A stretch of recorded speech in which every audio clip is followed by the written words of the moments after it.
Oh, no, I'm good. Open it up, guys. Go for it. Okay. Yeah, go ahead, Liam, if you're ready. Yeah, Coach, I guess just first of all, welcome back home. I know you guys have been out for about a little over a week now, or almost a week.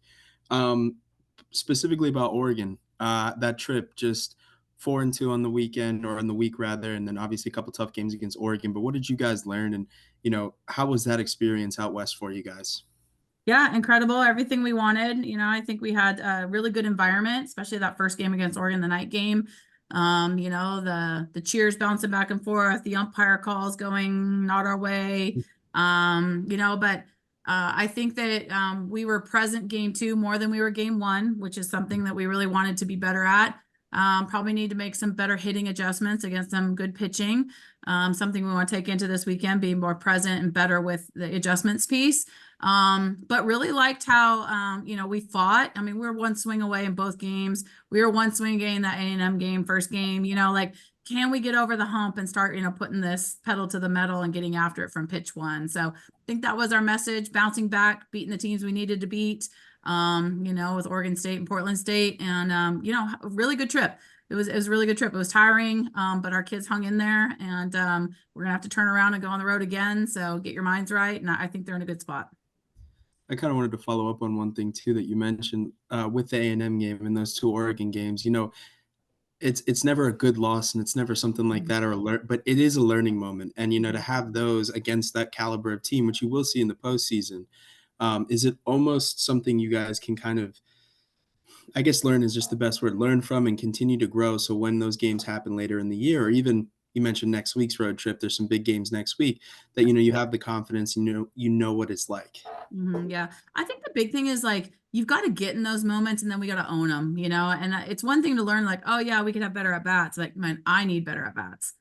Me, Katie Dack, me, Michaela Enfield, me, Holloway Kay. So you know what I mean? So I think it's really important at those times that you're oh man, we as a team can get better. But when you start go individually, man, Ash, I could throw a better changeup. When you start owning it yourself, then we start really growing. And I think we're in a really good spot right now that we're starting to own a little bit of our individual approaches to make a better collective whole. And I think that's going to be huge for us. We talked a lot last week about just traveling to the West Coast and what that entails. How do you think the team has handled it now that they're on that day off? What have you been seeing? How they've been reacting? Yeah. Originally this was a practice day. So I think, I just said, man, it was a lot. I was gassed. We tried to stay on East Coast time. So we were up at 3 a.m, 4 a.m. We were going to bed early, and one, to help us out for the California trip, because when we go out to Cal, we're going to take a red eye, and we really need to know how we respond to that. But two, to be all in and do what we need to do. And they were all in. So today I know was probably a good sleeping day now that we got back on East Coast time. Maybe a good laundry day, and turn it around as we go from here. But I can tell you this group is really, when first pitch is thrown, they are in, and we are getting better every time. I really like the growth that Jazzy had. I think we have big moments for Annabelle and Julia. Shelby McKenzie, had some big swings for us coming in there, getting some opportunities. So, it's just really cool to see little pieces starting to come together. And yeah, just that environment. We had sunshine, you guys. It was amazing at Eugene. I'd like to say that it was cold and rainy, but it was absolutely gorgeous.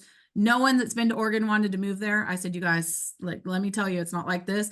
Then we got to the Portland State game, and it was dreary and rainy. And I was like, this is what it's like. So we experienced both. And then to play in a turf field that was wet, the Portland State was not an easy game by any means. It looked on the other side of wins and losses like it was, but it was a little challenge for us, and they stayed in it. And yeah, I'm excited about this weekend starting ACCs. Speaking of ACC, what does Pitt bring to the table when you take a look at what they do? And also, of course, already shortening that weekend, playing that doubleheader on Saturday. How big of a challenge is that right out of the gate for that first conference series? Yeah, I think when you're talking about winning the series, it's 2 out of 3. It's the ability to make adjustments Friday to Saturday to Sunday. Now we don't have that ability.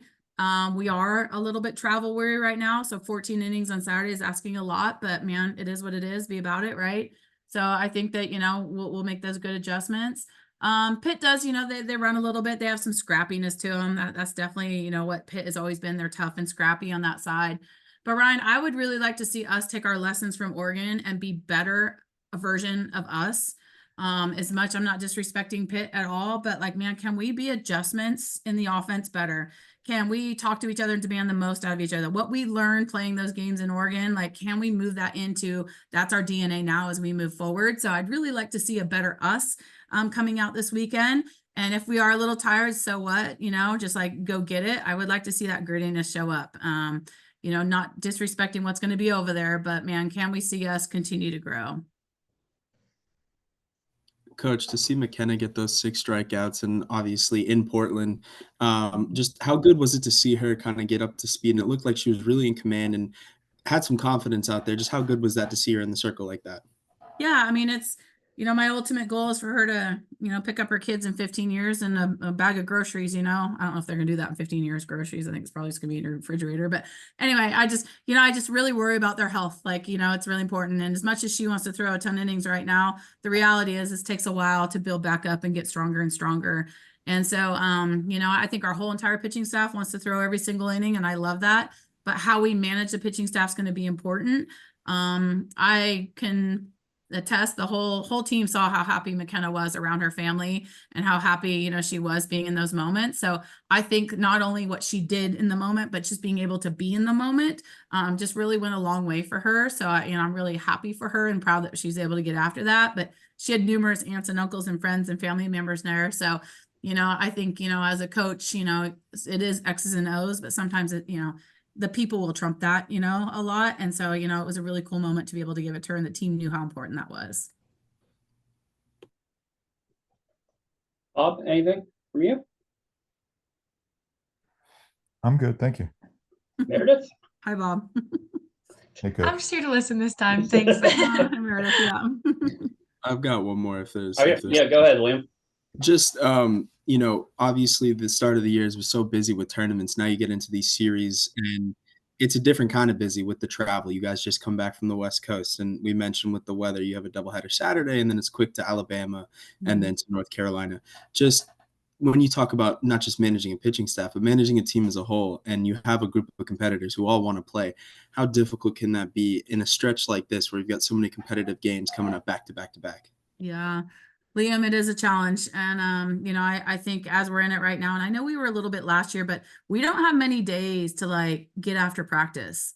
So when you're thinking about managing a team, like, Issa's played every inning. I don't really need to get after Issa right now, but man, can I get after Annie? Can I get after Addie DeLong? Can I get Bella, Ruggiero some at bats and get her going? And then if I'm on a travel day and off day, I can't do that. So then I miss opportunity to grow our bench players who are going to be big for us down the line. And then, still try to buy and rest, but get connection. So it is a challenge, on that side. And when you look at one practice day is full of logistics, what we're going, what we're doing. You're trying to get your reps, right, mixed in there. We obviously get some lifting or conditioning mixed in, and now we're on the road the next day. So getting a 2 or 3 day window to really get after your players and develop and push and take care and rep is a real big challenge. And I'll tell you at the end of the season if we did a good job or not, because that's when it starts to show up. But we do take advantage of being on the road. There's time we'll give some extra work to some kids. Maybe if we have a late night game, we'll get up in the morning and get after some of the kids, maybe like a Bella who's, redshirting right now, like we'll get after her a little bit.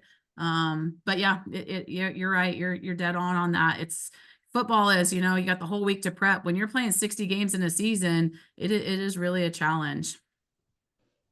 Mimi got on the mound for the first time since what Yeah. happened against Charleston. How was that? And then has anything come from the illegal pitch? I know you said last week you had to talk to the NCAA about it. Yeah, we had some interpretations from the NCAA, and Mimi's been so great at making adjustments, and so we kind of worked on a little bit of her heel instead of the heel coming up, kind of staying. She still comes up a little bit, but not as high. That was the request. So no one said anything while we were at the games. We were all prepared for it. Nothing was said. But I have my P's and Q's all listed out, so I'm ready to go fight and argue if I need to. But again, I'd say Mimi, like one of those players, hasn't got a lot of chances to get out there, Liam, but she doesn't take a bullpen lightly, and so, I mean, she keeps going out, so she goes, she's got a good mindset to get after it. And she made some really good adjustments, Matt, and an immaculate inning. She didn't even know. She's just throwing drop balls, and the whole dugout erupted, and it's pretty cool. And her growth has been pretty awesome. Yeah. Cool. Anything else? Tim, did you research? Do we have another immaculate inning anywhere? I haven't, so no one keeps good record of it, unfortunately. Oh, So dang it. I There's even, not a yeah, I box. even asked the NCAA. Yeah. But yeah, that's quite difficult with It is quite difficult. Yeah. Yeah. Hey, go look through 400 innings. Oh, well, okay. Sounds it. like a great job for an intern, but we'll figure it out. But awesome. Okay. Thank you guys for hopping on. Appreciate it. Just can I tell you guys, we have 55 alumni coming back this weekend. It's probably the most alumni we've had. Just super, super proud that this program's grown like that. So if you see a lot of gold shirts running around, that's, you know, from team 1, the slow pitch days, to the fast pitch days and national champion. So really excited for that. Cool. Yeah. Awesome. Thank you guys. Thank you. Thank Thank you. you, Coach. Thank you. Thanks, guys.